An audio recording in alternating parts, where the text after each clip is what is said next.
Hey, salut les bricolos, c'est Camille pour le pro de la Réno, j'espère que ça roule.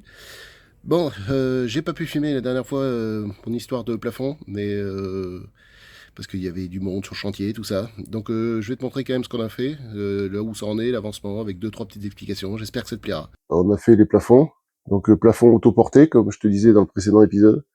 Donc c'est-à-dire un rail contre le mur, un rail sur le mur d'en face, tu vois, et après démontant, comme ça, doublé, tous les 50 centimètres, parce qu'après les plaques font 2,50 m de long, c'est ça que je vais mettre, les acoustiques. Donc les rails jumelés, ils sont vissés entre eux avec de la vis autoforeuse assez balèze. Et après pareil, ils sont vissés, tu vois, avec un petit repère tous les 50. Donc le plafond, tu vois, on l'a fait dans le couloir, j'ai passé mon électricité partout. Tu vois, ça c'est mes spots. Tu vois, j'ai fait des repiquages comme ça. Alors je préfère faire des boucles que de couper le fil, parce que si jamais je dois déplacer le spot ou qu'on le retire, tu vois, j'ai juste à défaire mes scotch et noyer le câble dans le plafond. Donc l'objectif de ce week-end, on va travailler sur des lots un peu techniques, c'est-à-dire plomberie, électricité.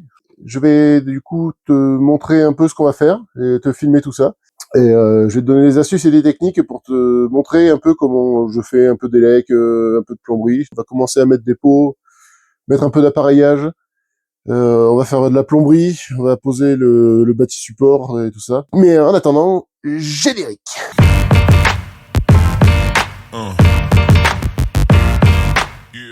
Bon, voilà, j'ai déchargé tout mon matos. Pardon, je suis un peu essoufflé.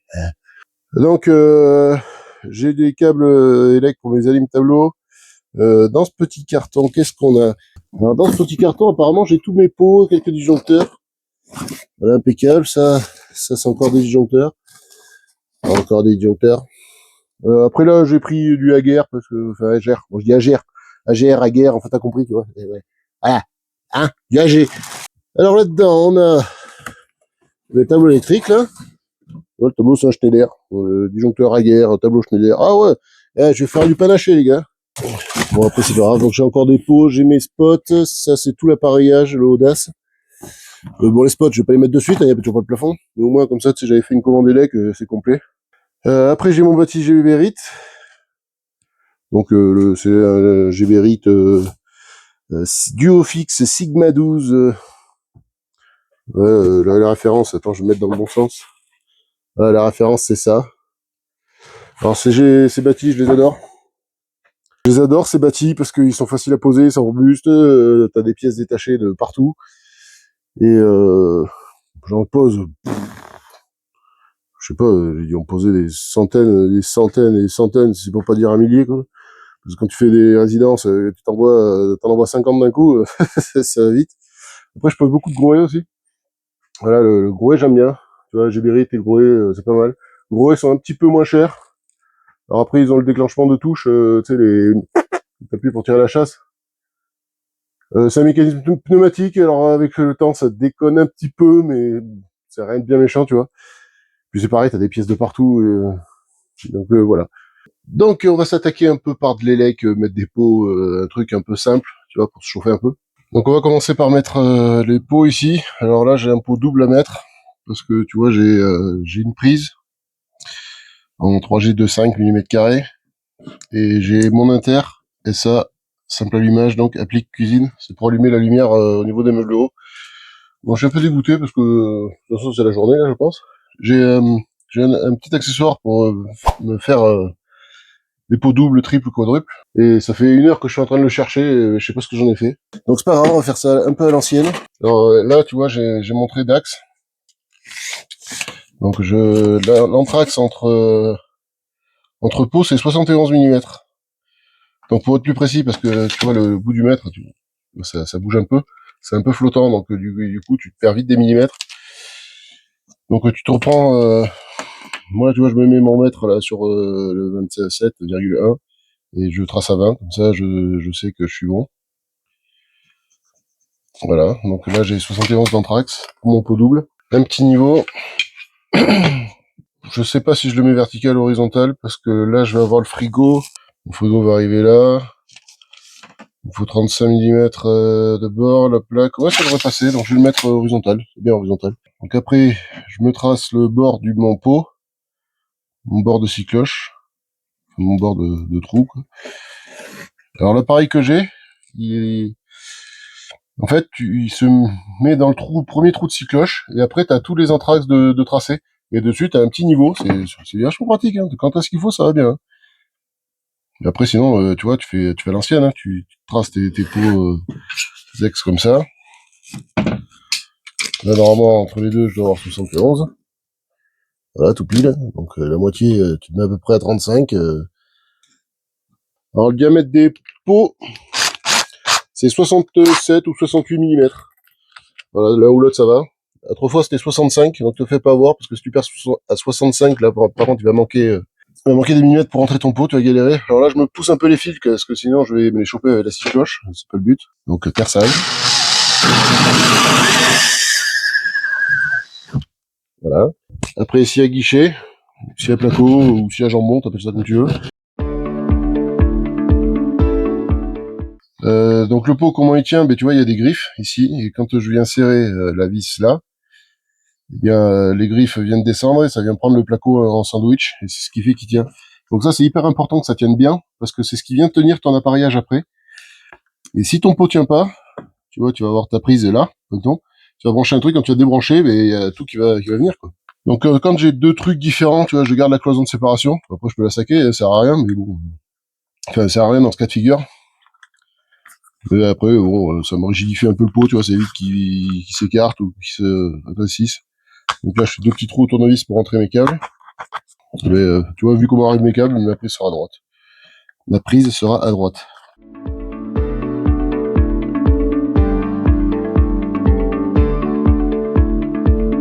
Donc après, tu viens serrer tes griffes.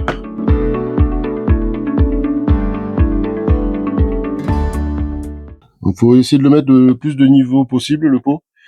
Après, s'il y a un petit quelque chose, quelques dixièmes ou quoi, tu peux le rattraper avec l'appareillage. Mais c'est important que... Enfin, tu peux le faire quand tu as les vis en horizontal. Parce qu'il y a des pots, il y a que les vis en vertical, suivant les marques. Et quand tu as les vis que en vertical, quand tu mets ton pot horizontal pour mettre ton appareillage, t'as pas de réglage horizontal. Et du coup, il faut vraiment que ton pot soit de niveau si tu veux que les deux appareillages soient de niveau. Donc là, je le mets. Bon, je suis un peu proche de la bande ici, mais je veux m'en sortir quand je vais faire la bande. Alors, je fais reculer mon câble pour pas que l'isolant me gêne. Donc, je viens dévisser les vis d'appareillage. Alors après, je le mets, mais je pense que je serais susceptible de l'enlever, suivant même le pot, suivant la crédence que ma femme aura choisi, parce que on sait tous qu'à 95% des cas, c'est les dames qui décident de la déco, donc si elle veut mettre du carrelage ou du bois ou juste une plainte, c'est bon, je vais le laisser, parce que j'ai mis la prise assez haute pour être au-dessus de la plainte de crédence. Mais si je mets du carrelage ou du bois, je préfère sortir le pot, sortir l'appareillage, mettre ma crédence et refaire les trous dedans, parce que comme ça, même si dans le placo, je suis pas pile en face, tu vois, je peux toujours venir gratter le placo et fixer mon pot que sur le carrelage ou la crédence que je vais mettre derrière. Et le pot tiendra sur le carrelage ou sur la crédence. Et c'est pareil, ça tient très bien. Mais au moins, j'ai pas besoin d'être pile au niveau de la plâtrerie. Donc après, je recoupe un peu mes fils. Donc après, en termes de longueur, faut laisser un peu de longueur que si jamais tu as besoin de sortir ta prise pour refaire une connexion ou s'il y a un problème dessus. Donc ma mesure, c'est 3 doigts. Après, fais attention parce que t'as les doigts de bébé, tu vas couper trop court. Et si t'as les doigts de géant, mais tu vas avoir 2 mètres de fil. On déduit tout ça. Donc on prépeigne les fils pour venir brancher. Hop. Quand je viens pousser mon appareillage, tu vois, j'ai pas les fils qui me fassent ressortir ma prise. Donc prise Schneider Audace. Alors, Schneider, la marque, Audace, c'est la gamme. Bon, ça c'est le cache peinture. J'ai pas pris les prises parce que affleurantes. Parce que des fois, tu vois, le fond de la prise est affleurant. Je prends ça. J'ai pris ce que mon fournisseur avait, ce que j'avais chez moi aussi, parce que j'en avais un peu à l'atelier aussi. Donc après, tu vois, tu branches phase, le L, line, in English, la terre et le neutre. C'est des connexions rapides, donc t'envoies. Donc après, tu viens me prendre dans les ergots, tu pivotes. Voilà, et après, bon, pour l'instant, je la sers pas parce que je vais jumeler mon inter avec. Donc les prises pour la fixation, c'est pareil que les interrupteurs, tu vois, regarde, tu as deux trous houblons, on va dire. Et il y en a un, la tête de vis, tu vois, ça passe dedans, et après, t'as plus qu'à emmener tes vis dans les rainures pour faire tenir ton pot. Donc c'est pour ça qu'en horizontal, c'est bien, parce qu'en horizontal, tu vois, vu que t'as le houblon Tu peux jouer comme ça pour venir mettre ta prise et ton inter de niveau. C'est pour ça que c'est important d'avoir les pots avec les vis horizontales. Donc maintenant pour l'inter, la terre, j'en ai pas besoin, hein, donc je la coupe. Ça me gênera pas comme ça dans le pot. Donc là, pas d'ambiguïté, hein, le marron c'est toujours ma phase. Et le bleu sera mon retour de lampe. Donc voilà, alors c'est d'un inter va-et-vient, mais tu peux faire du simple allumage dessus. Pour un simple allumage, tu veux, j'ai pas besoin des connexions qui est en bas. Et au moins, ça me fait acheter qu'une référence, c'est le même prix. Et je sais même pas d'ailleurs si ça existe qu'en simple allumage. Donc pareil, tu vois, il y a L, et après il y a 1 et 2. Donc là, je viens de connecter sur L et sur 1. Et le retour de lampe sur le 1. Donc la phase en L. Donc tu peux pas te tromper, le truc il est rouge, hein. Attention, ça c'est phase. Et après, alors je sais pas si tu vois bien, je vais essayer de te faire un zoom. Tu vois, là, il y a des petits ergots. Et ça vient, quand tu les emboîtes l'un dans l'autre, ça vient jumeler ton appareillage. Là, l'appareillage est jumelé, si tu veux, ça peut pas s'écarter. Et comme ça, quand tu mets ta plaque de finition double, c'est parfait comme ça. Donc après, tu viens serrer tes vis d'appareillage. Alors je les avance, mais je les serre pas à fond pour régler après mon niveau. Donc là, je prends le niveau. Ouais, tu vois, je suis pas droit du tout, mais avec les vis de réglage. D'ailleurs, je les ai un peu trop serrés.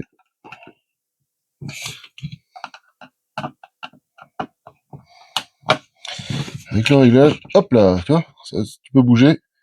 Les vis bougent à travers le trou houblon. Voilà, je suis niveau. Et tu vois, les vis viennent bouger à travers les trous houblons. Et comme ça, tu peux régler ton niveau horizontal nickel. Et une fois que tu as mis le niveau, tu resserres. Alors, faut faire attention, recontrôler après. Parce que des fois, quand tu viens serrer la vis, ici, tu as l'appareillage, il a tendance à tourner avec la vis. Donc, faut bien tenir. Alors, ça le fait beaucoup sur les pots simples. Là, dans le pot double, tu vois, vu qu'ils sont jumelés, ça te les verrouille un petit peu. Voilà, pour ça, c'est fini. Je rattrape mes caches peintures. Parce que quand je vais enduire, peindre et tout ça, je veux pas peindre l'appareillage, ça serait con. Donc voilà, pour ça, c'est terminé. Donc je vais faire les autres en caméra off, tu as compris le principe. Je vais essayer de t'en filmer un ou deux, je pense que je vais te faire ça en version accélérée. Puis je te reprends si j'ai des trucs un peu intéressants ou des techniques, des petites astuces.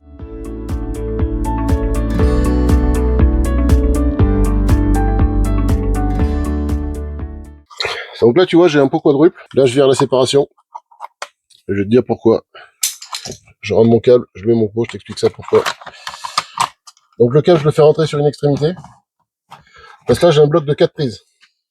C'est les prises plan de travail de la cuisine. Il y a toujours plein de trucs à brancher dans une cuisine. Entre la cafetière, le micro-ondes, le thermomix, la bouilloire. Enfin, il y a tellement d'équipements de cuisine maintenant. Le robot mixeur pour faire les pâtes, la pâtisserie.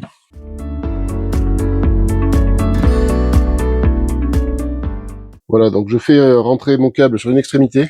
Parce qu'après, j'ai viré la séparation. Parce qu'après, j'ai des ponts à faire entre chaque prise. Donc alimenter chaque prise. Parce que si je branche juste ça au bout de ma prise, les trois autres seront pas alimentés. Alors il existe, je crois, c'est chez Legrand, des blocs de prise comme ça où tu as directement tes 4 prises et elles sont pré-câblées dedans, t'as plus qu'à amener ton alim. Allez, on se pose, je te explique 2-3 trucs, je te montre comment on fait les ponts. Donc je sais que tu me vois pas. Tu vois pas ma tête. Alors je vais essayer de te montrer. Alors donc j'ai pris un bout de câble, j'ai pris une chute de câble, tu vois. J'ai préparé mes 4 prises, 2-3 outils. Donc c'est pour récupérer, j'ai pris un bout de câble pour récupérer du fil parce que j'ai pas pris de fil tout seul. Donc oui, je fais toujours ça au cutter parce que j'ai toujours pas acheté de coupe-câble, enfin des nœuds de câble. Donc voilà, je récupère des bouts de fil, phase neutre terre en 2,5 mm². Tu vois, je jumelle mes prises. Voilà, là tu vois, tchouk tchouk, les prises sont jumelées. Et là, je viens préparer mes ponts. Donc je dénude un bout de fil, je branche dans ma phase, je laisse un peu d'aisance de câble, que si jamais tu vois j'ai besoin de bouger une prise par rapport à une autre. Voilà, et après je reviens couper ici. Alors ça bouge, c'est clair, mais après moi tu vois là c'est juste pour me donner mes longueurs de câble, mes longueurs de pont. Et comme ça après je reviens recouper tous mes câbles à la même longueur. Tu te sers du premier que tu as coupé pour faire ta longueur. Donc ça la chute de câble je la garde. Parce que je vais en avoir besoin pour... j'ai d'autres prises à faire comme ça. Donc là c'est pareil, je t'en filme une, après c'est toujours pareil. Hein. Donc maintenant on vient dénuder à chaque extrémité.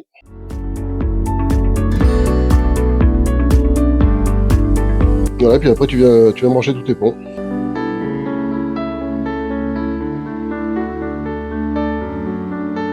Et après, j'aurais plus qu'à brancher mon alimentation à droite ou à gauche, en fonction de là où elle arrive. Alors après, il faut pas faire dépasser trop les fils comme ça, parce que tu vas taper dans le fond de ton pot et tu pourras pas pousser tes prises derrière.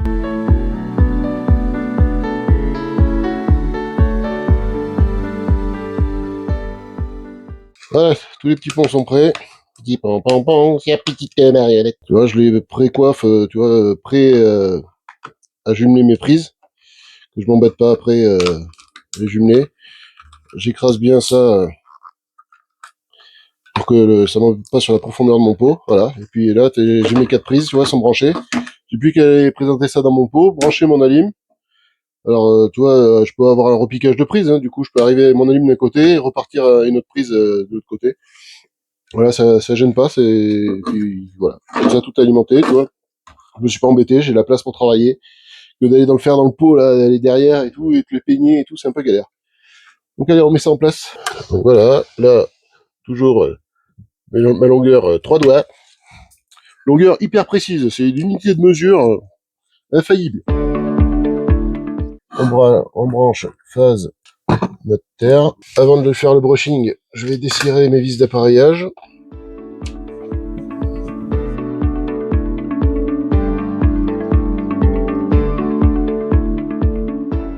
Voilà, on peigne. Et après, il n'y a plus qu'à mettre les prises en place. Donc je sors les caches peinture pour pas me gêner pour visser. On va les mettre par terre, t'as raison, ça gêne moins comme ça. Et alors faut faire attention avec les ponts, quand même. C'est qu'il n'y en a pas un qui passe au-dessus de la vis et l'autre en dessous, quoi.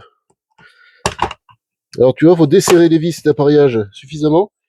Parce que sinon, quand tu viens tourner, tu vois, ça te met les deux prises en surépaisseur. Et si t'as pas desserré assez, ben, tu peux pas les emboîter. Après, on essaie de jumeler les prises.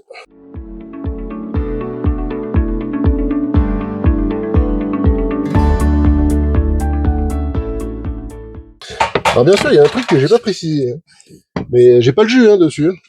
Parce que me fais pas ça avec le jeu allumé. Hein. Tu vas avoir les cheveux, je te garantis que tu vas ressembler à Son Goku. Hein. C'est souvent qu'un Renault, tu vas au tableau, tu coupes le disjoncteur concerné, tu vois, par exemple, prise salon. Et bien en fait, t'as pas toutes les prises salon sur le même disjoncteur. Tu peux avoir, je sais pas, mettons 5-6 prises sur un disjoncteur marqué repéré PC salon.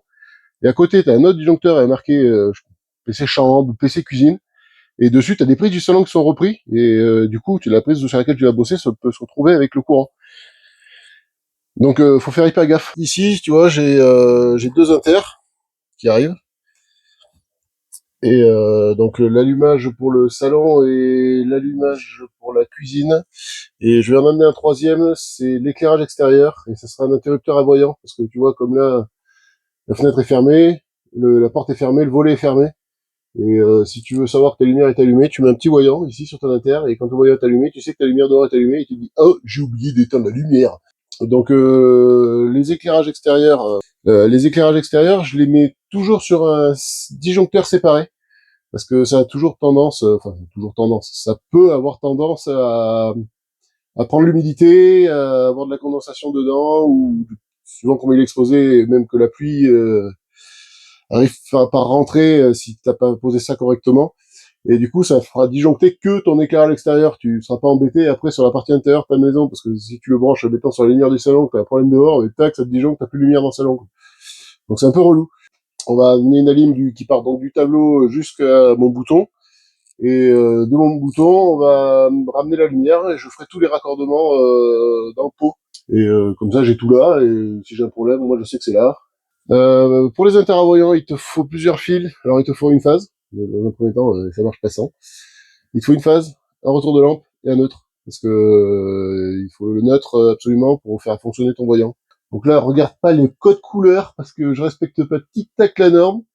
Parce que déjà, j'ai pas de fil. Normalement, j'aurais été chez un client, j'aurais mis de la gaine, j'aurais filé et j'aurais mis les couleurs que je voulais. Là, je suis chez moi, j'ai du câble, j'envoie du câble.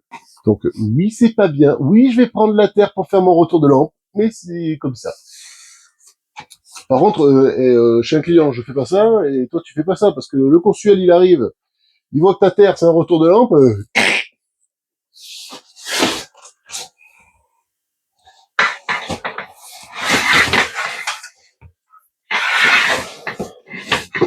Donc là, je tire ma longueur pour mon alim, donc ça passera dans les plafonds.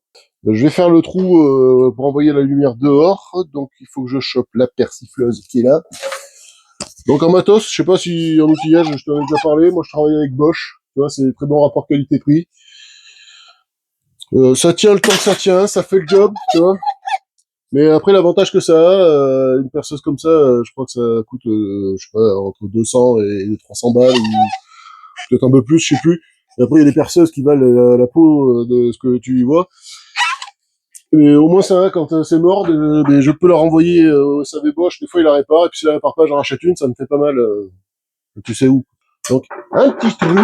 Donc, tu prends la mèche, là, je sais pas, ça doit être du 12, du 16, peu importe, tu prends une mèche que, de façon à faire un trou, ton câble passe dedans. C'est pas net, hein. Comme d'habitude, tu prends une machine, t'as la petite qui est vide quand tu veux faire un trou. Donc on met ça à charger.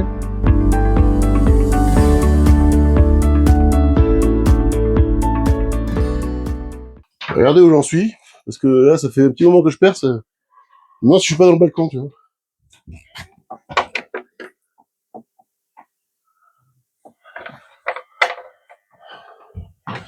Et je pense que c'est le cas, donc je vais aller percer plus dehors. Donc je vais faire un petite mesure pour être sûr de tomber dans mon trou que j'ai dedans. Grosso modo, je suis à 30 cm de la porte.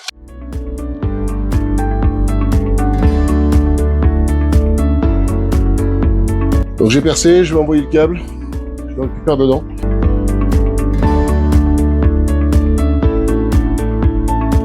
Voilà, donc je m'en tire assez long pour aller jusqu'au bouton. Je vais couper ça. Faut en laisser suffisamment long quand même du câble dehors. Parce que si quand tu passes ton câble dans la cloison, tu vois, tu tires dessus, que tu te retires pas tout le câble. Puis après j'ai une technique. Tu vois, dehors je fais un nœud. Voilà, donc maintenant je vais aiguiller ça. Je vais m'envoyer une aiguille de mon trou d'inter à en haut. Donc en aiguille j'utilise ça, tu vois, c'est des aiguilles en fibre de verre ou fibre de carbone, je sais plus quoi. Alors j'en ai des plus grosses. J'en ai des plus longues, j'en ai plein. Donc là on envoie. Alors j'espère que ça va bien se passer. Il y a des fois, ça passe tout seul. Et alors des fois tu te galères, tu sais pas pourquoi. Alors là le problème qu'il y a, c'est que tu vois, j'ai la laine de verre, j'essaie de passer derrière. Et avec les joints de mortier, quand tu bâtis les murs, des fois l'aiguille a tendance un peu à s'accrocher dessus. Donc le démarrage est toujours un peu pénible. Là, tu vois, je vois les câbles bouger. Donc en fait, je suis en train de suivre le même cheminement que mes câbles. C'est toujours la galère à faire ça. Alors là, l'avantage que j'ai, c'est que j'ai un pot double, tu vois, je peux passer la main, dans le trou, quoi. Mais sur des pots simples, bonjour. Hein. A few moments later. Tu vois, j'ai galéré à l'envoyer depuis en haut. J'ai réussi depuis en bas, tac du premier coup. Quoi. Donc maintenant, du scotch, enfin du shot carton. Ah, j'ai retrouvé mon truc, hein. Ce que je t'expliquais pour la pose de l'appareillage. Donc tu viens de te faire un trou, tu vois, de diamètre 68 pour mettre une prise. Tu vois, t'arrives, tu mets clac ça dans le trou que tu viens de faire. Et après, là-dessus, tu vois, t'as les anthrax de 71 de tracé. Et t'as les petits niveaux. Comme ça, tac, tac, tu peux te le régler de niveau. Et t'es sûr d'être pile. Tu vois, tu traces. Après, tu peux même mettre directement la mèche dedans pour te faire l'empreinte avant de mettre ta cycloche. Pour le forêt centreur. Et puis comme ça, t'es sûr d'être pile de niveau et tout et tout. Bon, là, tu peux faire que 3 trous si tu veux, mais tu fais le premier et le troisième, par exemple, tu décales. Et après, tu vas faire le dernier, quoi, hein, pour les pourquoi de retour. Ça, c'est super bien, je suis content d'avoir retrouvé. Écoute, donc les scotch de couleur, ça te sert à repeindre les fils quand tu repasses des fils ou tu te sers du câble, par exemple. Parce que tu peux prendre, mettons, un fil violet pour te servir d'un autre, tu mets du scotch bleu dessus, tu le repeinces, ça s'appelle. Ça, c'est autorisé, ça. Alors le seul fil que t'as pas utilisé et de repeindre, c'est la terre. Donc je scotche mes câbles ensemble. Donc là, j'ai pas besoin de faire une épissure ou un truc comme ça, là, tu sais, j'ai pas tiré comme un bourrin. Par contre, le seul truc qui est important, quand tu fais ça, tu vois, c'est de mettre, là j'ai la tête d'un câble et là j'ai la tête de l'autre. Les mettre en décalé, ça fait moins gros et ça aide à passer, tu sais, petit à petit. Donc après, ce que je fais, j'attache la tête de l'aiguille, tu vois, sur la tête du câble qui est le plus loin. Je vais te montrer, j'attache ça, je te montre. Tu vois, on attache tout le bazar, mais bien du scotch de partout.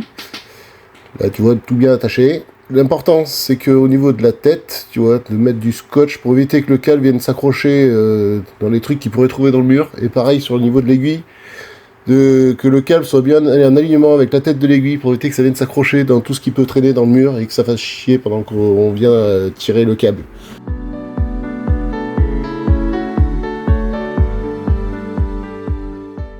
Donc voilà, tu vois, j'ai la lumière extérieure qui est là, pour savoir que c'est ça, parce que je vais le brancher de suite. Et pour éviter de les confondre, tu vois, j'ai fait un petit nœud dessus. Et voilà, donc on va se mettre le pot, se brancher ça. Donc on va se brancher ça vite fait, là, ça y est, je viens de rapprocher le trépied vidéo. Avant, je voulais te montrer, je t'ai fait un petit schéma là, sur le mur pour que tu comprennes un peu comment ça se branche, un interrupteur à voyant.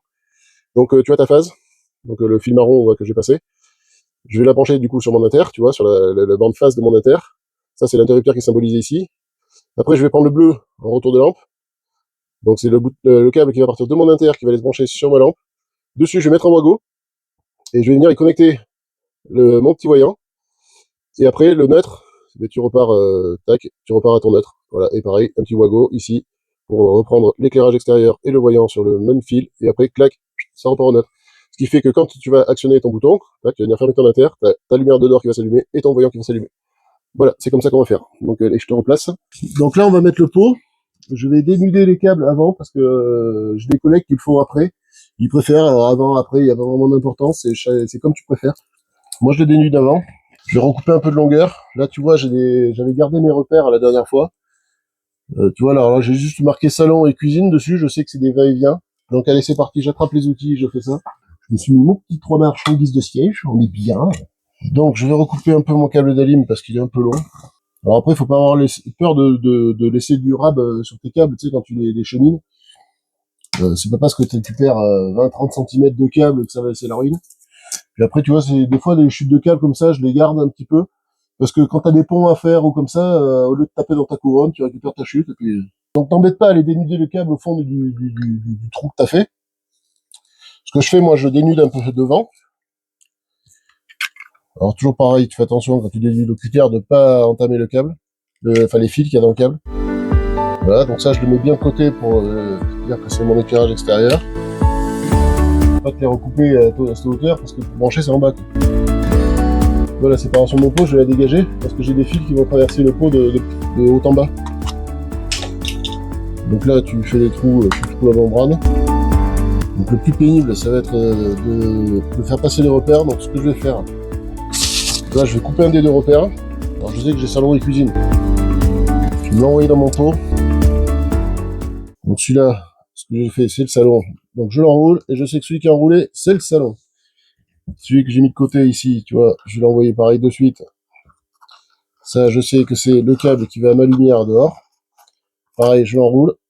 Comme ça, je ne mélange pas. Maintenant, je peux virer tous mes repères.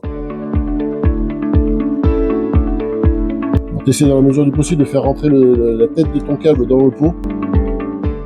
Alors celui-là, il conseille à avoir un peu de monde. Là. Alors des fois, il y a beaucoup plus de câbles que ça dans les pots. Quand tu as des connectiques à faire, tu as des pots, ça c'est des pots de 40 mm de profondeur. Il existe 30, 40 et 50 mm. Quand tu as des connectiques à faire, je te conseille de privilégier des pots de 50 parce que les wagos se logent bien plus facilement dedans quand tu veux remettre en plus de l'appareillage par devant. Mais surtout, ça le fait quand tu as des prises parce que les prises elles ont une profondeur d'encastrement assez importante. Et sur des wagos, enfin sur des pots de 40, quand tu mets un wago derrière, des fois la prise, tu galères vraiment à la mettre en place. Donc privilégier des pots de 50 quand tu as des raccordements à faire. Donc là, moi j'ai deux inters, donc c'est faible profondeur, les inters. Donc des wagos derrière des inters dans des pots de 40, ça va. Quoi. Donc d'abord, quand tu as un truc un peu compliqué, tu vois, comme l'éclairage extérieur avec l'inter voyant, tu le mets de côté pour te libérer un peu l'esprit, tu vois. Et tu commences par un truc un peu simple. Donc là, je sais que c'est mon salon. Alors le salon, je vais le privilégier à l'entrée ici. Tu vois, comme ça, dès que tu rentres, tac, t'as le bouton du salon et la cuisine, je vais le mettre à côté. Donc là, j'ai un double allumage. Donc c'est un bouton avec double touche. Ouais, t'en as chez toi sûrement de ça. Hein. Donc là, tu recoupes la longueur de tes fils. Alors là, c'est pareil, le bleu, dans ce cas de figure, tu vois, j'en ai pas besoin. Donc je le coupe pas à ras comme j'ai fait avec la terre, je le laisse. Parce qu'au cas où j'ai un jour un autre truc à brancher ou comme ça, je sais que j'ai un fil de rab. Donc d'un côté de ton inter, t'as ta phase, et de l'autre côté, à l'autre inter de l'autre côté du va-et-vient, tu as ton retour de lampe. Donc là, je suis à proximité du tableau, donc je mets toujours la phase sur le bouton qui est le plus près de mon tableau. C'est une manière de faire.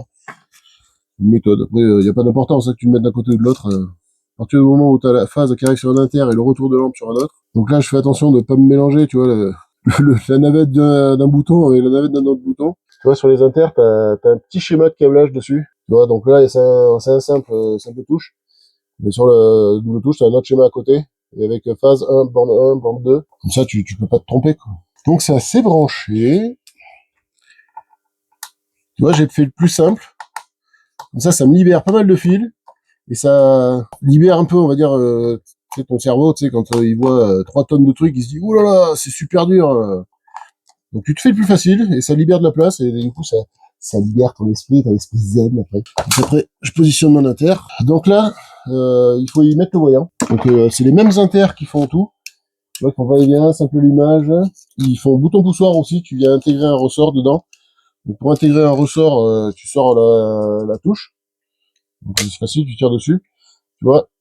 Et là, ici, dessous, je sais pas si tu verras bien, t'as une petite encoche où tu viens glisser le ressort et qui transforme ton simple allumage en bouton poussoir. Donc après, t'attrapes ton petit voyant. T'as 2 fils, on va dire neutre et retour de lampe. Et le petit voyant, il y a une petite diode là dans le petit trou. Ça vient se glisser dans l'inter. Donc du coup, tu vois, j'ai sorti la touche et en bas, t'as 3 petits trous là, ici. Là.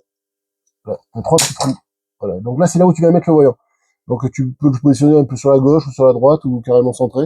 Alors quand tu as des doubles allumages, tu le mets gauche et droite. Là j'ai un simple allumage, donc je le mets à l'axe, ça fera plus joli que de l'avoir de décalé. Donc tu viens passer les fils dans le trou de milieu, comme ça, et après tu viens juste clipper, clac, ton voyant, et là le voyant il est mis en place. Donc pour ça, après tu peux remettre ta touche. Voilà. Et la lumière est assez puissante pour que, en transparence, ici, tu vas avoir une petite lumière orange. Alors, je crois qu'il existe différentes couleurs. Il y a orange, bleu, je crois. Peut-être, je sais pas, j'essaierai de me renseigner et de te dire ça. Sinon, tu me le confirmes dans les commentaires. Moi, je pose ce que j'achète, les trois quarts du temps, ils sont orange. Donc, je me chope des wagos. Donc, ça, c'est mon alim. Donc, je recoupe en longueur. Clac. Donc, comme sur le schéma, je sais pas si tu te rappelles, t'as ta phase qui arrive, qui vient se brancher sur la phase de ton bouton. Tu rentres dans ta lampe. Donc, pareil, je recoupe la longueur. Tu rentres dans ta lampe. Tu viens brancher aussi, du coup, ta deuxième lampe qui est ton voyant. Alors dessus, tu vois, t'as des petites languettes sur les inters ici, là, tu vois, là, tu vois bien la rouge. T'appuies dessus quand c'est du fil souple pour ouvrir la cage et tu viens brancher ton voyant. Après, tu relâches, tu tires un peu dessus pour vérifier que le fil est bien pris dans la cage. Donc là, t'es rentré dans tes lampes. Donc maintenant, je vais attraper un petit wago. Donc j'ai pris un petit wago comme ça, c'est les wagos à languette. Donc c'est pour brancher du fil souple. Tu vois, tu ouvres ta languette. Tu vois, quand ça t'ouvre la cage, pareil, tu viens glisser ton fil dedans, tac, tu refermes, le fil il est bloqué. Donc celui qui était entortillé, tu vois, je sais que c'est ma lampe. Donc je le dédude, crac. Ça, c'est mon alim, je la dédude. Enfin, c'est mon alim, c'est mon neutre. Donc t'as vu qu'en sortant de ta lampe, sur le schéma que je t'ai fait, tu sors de ta lampe et tu viens te brancher sur le neutre. Donc tu branches ton arrivée de neutre, tu branches le neutre de ta lampe et tu branches le neutre de ton voyant. Voilà. Tu vérifies pareil, parce que le fil est tout petit. Tu vérifies pareil que c'est bien branché. Ça, tu viens le peigner, le plaquer bien au fond de ton pot, que ça t'embête pas. Et la terre, tu les connectes entre eux, parce que, bien sûr, il te faut la terre dehors, hein, c'est important. Hein. Après, dehors, tu mets du classe 2, minimum. Mais même si tu mets du classe 2, c'est un mineur, il n'y a pas de carcasse métallique, ça ne nécessite pas la terre, tu l'amènes quand même, parce que la norme veut que sur tous les luminaires, il y ait la terre. Donc, petit wago de 2, fil rigide, donc ça, t'arrives, t'emboîtes, clac, terminé. Donc tu vois, c'est des wagos, ils sont super fins, ça prend vraiment pas de place. Et là, tu branches les 2 fils de terre, voilà, c'est raccordé. Tu mets ça bien au fond de ton pot, que le wago ne vienne pas embêter pour mettre l'interrupteur. Et après, tu viens mettre ton inter. Tu vois, et ça loge nickel, même avec un wago derrière, parce que les inters, ça a vraiment pas de profondeur d'encastrement. Voilà, tu viens essayer de mettre ça droit, je récupère mon niveau. Perfecto. Et voilà. Il n'y a plus qu'à mettre la finition une fois que j'aurai fait les enduits, les rattrapages de peinture et tout ça. Bon alors les bricolos, maintenant on prend le soleil. J'espère que cette vidéo t'aura plu. Hein, t'as vu comment je fais un peu de bricolerie en élec. Tu verras dans le prochain épisode, on va s'attaquer à la plomberie, aux évacuations, il y a le bâti, il y a plein de trucs. Donc je sais pas ce qu'on mettra en premier, donc tu verras. Et comme d'habitude, si ça te plaît, tu t'abonnes, tu partages, pouce bleu vers le ciel. Et je vous dis à une prochaine vidéo.